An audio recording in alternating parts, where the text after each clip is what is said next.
રીંગણાનું શાક છે એ તૈયાર. ચાલો આજે આપણે બનાવીશું ભરેલા રીંગણાનું શાક. તો મેં આજે 10થી 11 રીંગણા લીધા છે. સૌપ્રથમ આપણે સામગ્રી જોઈ લઈએ. તો એના માટે મેં લીધું છે એક જીરું, નમક, હળદર, ચટણી, ધનિયા, દળેલી સેવ, ટમેટાં, ક્રશ કરેલી ડુંગળી, આદુ લસણની પેસ્ટ અને સિંગનો ભૂકો. ચાલો આપણે આજે શરૂ કરીશું. એક પેન લઈશું. પેનમાં આપણે 2 ચમચી તેલ નાખીશું.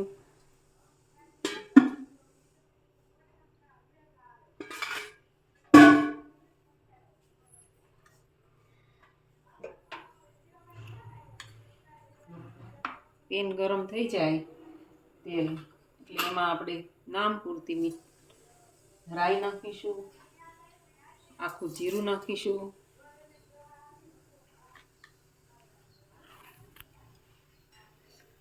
સેજ રાઈ ગરમ થાય એટલે આપણે તેમાં ક્રશ કરેલી ડુંગળી નાખી દઈશું.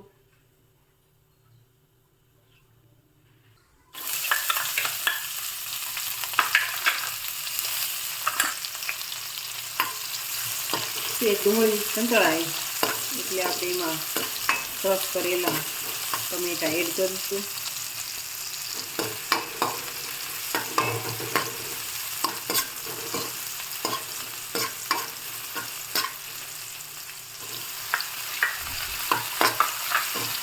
ધીમે ધીમે સંતળાવા લાગ્યું છે ટમેટાં અને ડુંગળી.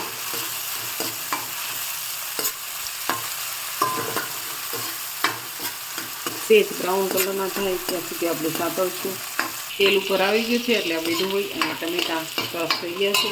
હવે આપણે તેમાં નાખીશું સિંગનો ભૂકો નાખીશું, દળેલી સેવ નાખીશું,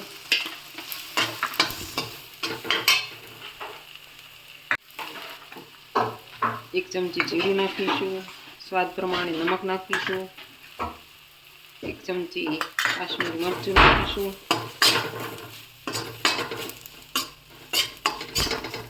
અને આદુ મરચાંની પેસ્ટ નાખીશું.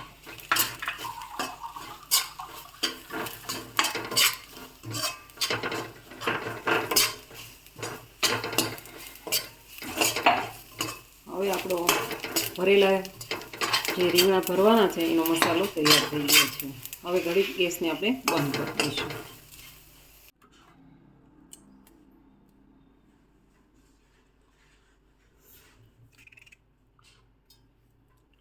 આપણે રીંગણાને ભરવાના છે એટલે કટિંગ કરી લઈશું. પહેલાં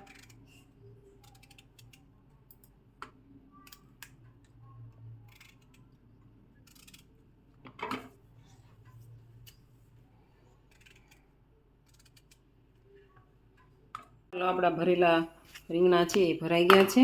હવે આપણે એક પેન લેશું. તેમાં 2 ચમચી તેલ નાખીશું,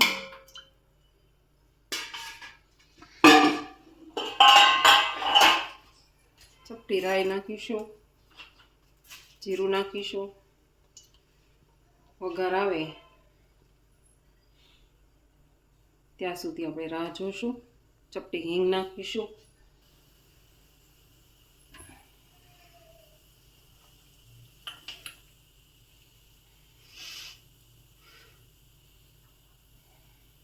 વઘાર આવે એટલે આપણે તરત જ ભરેલા જે રીંગણા ભર્યા છે તે વઘારમાં નાખી દઈશું.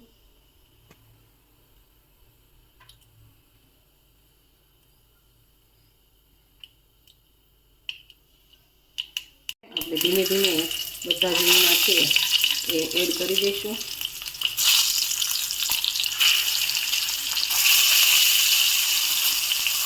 ગેસ આપણે ધીમો રાખીશું જેથી આપણું શાક છે એ સરસ મજાનું થાય. આપણે એમાં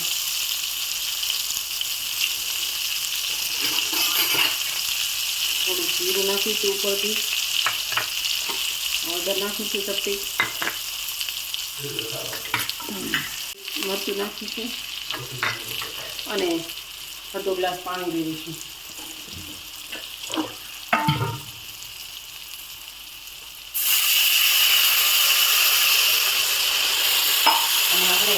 10 મિનિટ આપણે એને ચડવા દઈશું લાવીને. આપણે રાહ જોઈશું ત્યાં સુધી ઢાંકી દઈએ. એ છે તો આપણે જોઈ લઈએ.